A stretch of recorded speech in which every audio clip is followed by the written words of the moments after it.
Number 1. When your judgment is clouded. The first case when you should not speak up is when you are having trouble thinking clearly. This can be for many reasons. Maybe you are tired or under the influence or full of anger or anxiety. In these situations, it's better to wait a little before you speak your mind. If you don't, it is possible that you will say something you will regret afterward. If you give your ideas time to mature and still think the same way, you can talk about it later, but not when you are compromised emotionally or in other ways. Number 2. When your words will be hurtful.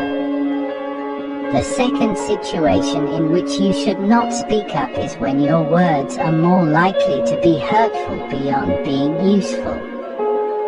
Sure, there are situations when others need to hear the truth, harsh as it may be, but these situations are rarer than we think.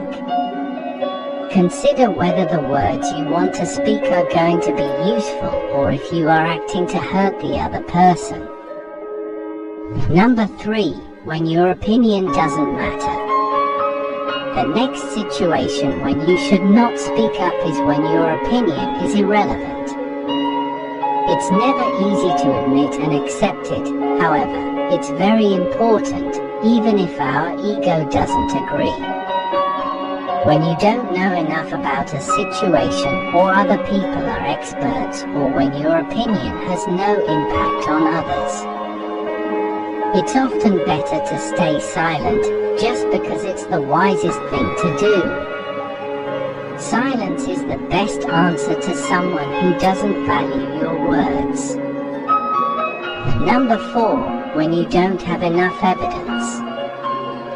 Sure, in some situations we are free to speculate and speak up even if we don't have evidence. However, this is not always true.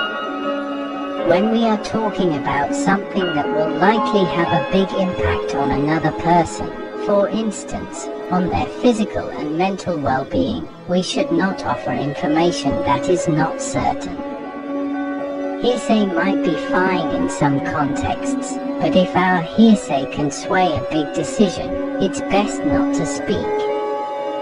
Say, for instance, that a person is considering whether to use a medication that might help them. It's best not to bring up a rumor about a friend of a friend who used that medication and had side effects unless you are certain it's a fact and not a rumor. Number 5. When asked not to speak.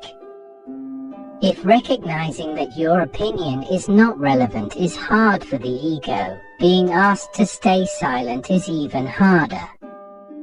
You might be asked to take a backseat in some situations, for instance, in some work contexts or in other circumstances, and that can make us want to speak up. However, it's best to restrain that impulse and instead reflect. Why are we being asked to stay silent?